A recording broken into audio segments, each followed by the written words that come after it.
Coby White just joined Michael Jordan as the second player in Bulls history to win consecutive Player of the Week awards, and that perfectly defines the month of basketball he just had, averaging an efficient 28 points a game in March as Chicago posted an impressive 9-6 record. But was this just a fluky month of hot shooting, or did he actually take that all-star caliber leap? The identity of this Bulls team is all about playing with as much pace as possible. From open floor playmakers like Josh Giddey, Trey Jones, and Lonzo Ball, to athletic finishers like Modest Buzelis, this roster is filled with guys who like to get out and run.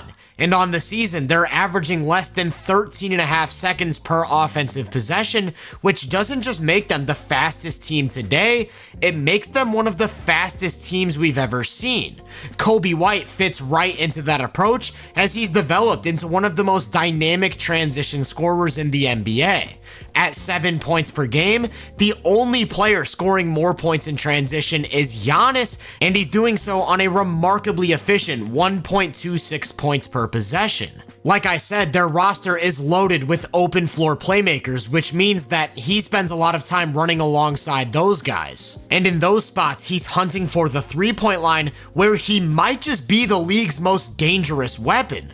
Don't believe me? Well, he's first in the NBA by a landslide with 73 transition threes, and on those attempts, he's made a scorching 46.2%. He's the type of guy who defenses have to pay attention to at all times, or he's stepping into a long-range jumper with layup type efficiency. The thing is, not all of these opportunities are created off the catch. When he's the one pushing the ball down floor, he's still hunting for the three-point line for off the dribble jumpers. He's not quite as lethal on pull-ups as he is on spot-ups, but he's productive enough in both regards to really pressure the defense. As an off-the-catch shooter, he's made about 38% of his 315 attempts. And as an off-the-dribble shooter, he's made about 35% of his 227 attempts. But what makes the pull-up shooting especially dangerous is that as soon as a defender presses up on the ball, he's shifting gears into an explosive drive to the rim. He's a super advanced slasher in transition, and his game is all about using misdirections to get defenders leaning one way before attacking open space in the opposite direction. This especially stands out on his gathers. Notice how instead of driving in a straight line, he goes left and right in a diagonal sort of pattern, then as soon as he sees an opening, he picks up the ball without breaking stride.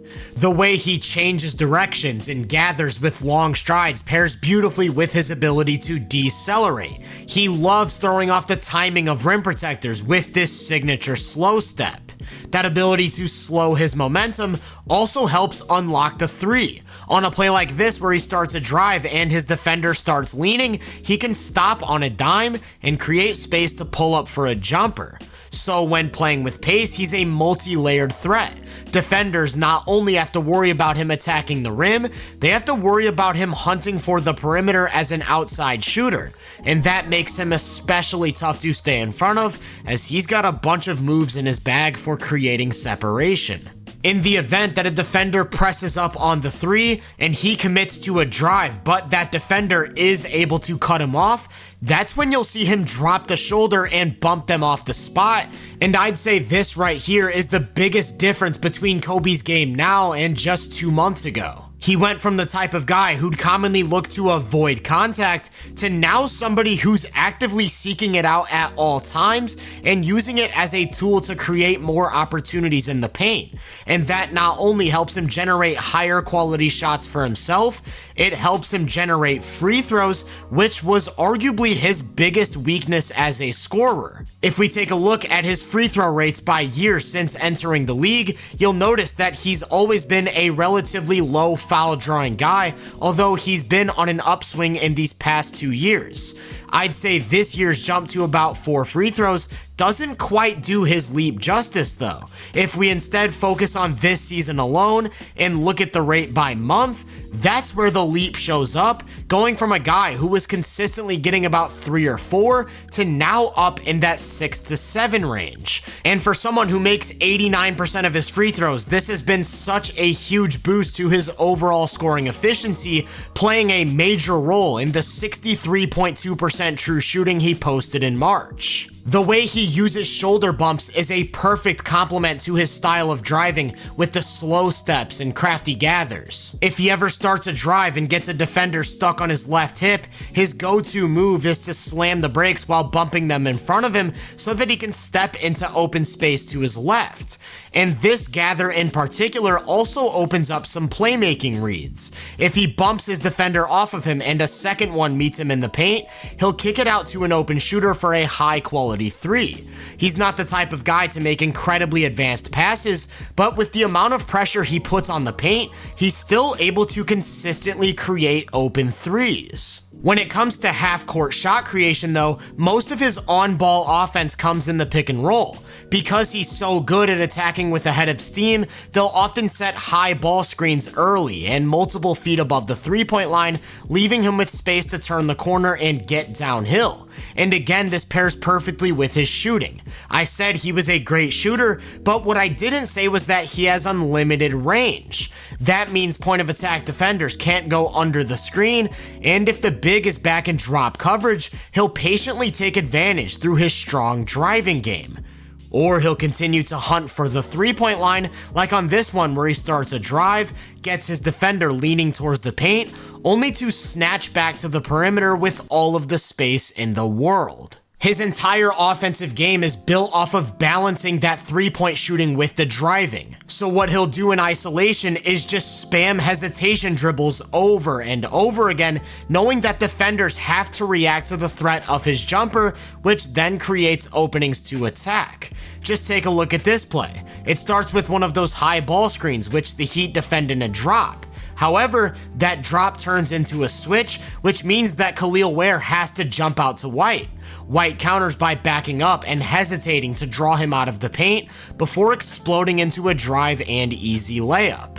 Now compare that to this play in isolation. He hesitates, but Strus doesn't react, so instead of driving, he throws it between his legs to set up a step back 3, creating more than enough space for the jumper. The big thing though is that he has counters for when his driving lanes get taken away. I already mentioned the bumps and gathers for when he gets cut off near the paint, but if it's earlier, he'll often pull back and redirect into a new lane. But going back to those shoulder bumps, every now and then you'll see him throw those straight into a spin move to create a little more space. Typically, these are used to get to short jumpers, and he doesn't use the mid-range much, but there are definitely instances where it's a nice tool for him to fall back on. And because he has such great footwork, he can use the threat of the mid-range to create higher quality opportunities after gathering with some high-level pivots. I personally wouldn't say he has number 1 creator potential, but I do think he can be the number 2 or 3 scorer on a high level offense because of the way he creates good shots for himself from multiple levels, both in the half court and in transition. With that said, he doesn't need to be a lead creator to produce as much value as possible thanks to a pretty strong off-ball game. I already mentioned his off-the-catch shooting, which when paired with the long range and strong driving makes him one of the game's most dangerous spot-ups. And on a team that already features multiple ball handlers while developing young guys, that means he doesn't take anything off the table.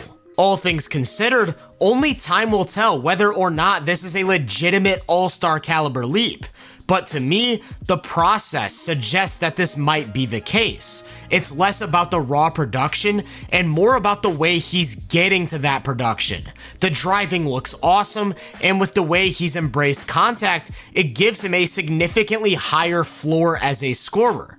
He only scored less than 20 a single time in the month of March, and he had 4 different games of at least 35 points, peaking with 44 in Orlando. If he can maintain that high free throw rate alongside what he does as a paint scorer and volume shooter, we're talking about an all-star level scorer and a key part of Chicago's future. If you enjoyed this breakdown, make sure to drop a like, subscribe, and turn my post notifications on to be first on more content. If you're interested in my more in-depth research, make sure to check out the Hoop Venue podcast and my social media profiles. You can find those links in the description. Feel free to let me know down in the comments what you think of White. As always, I hope you all have a great day, and I'll catch you guys in the next one.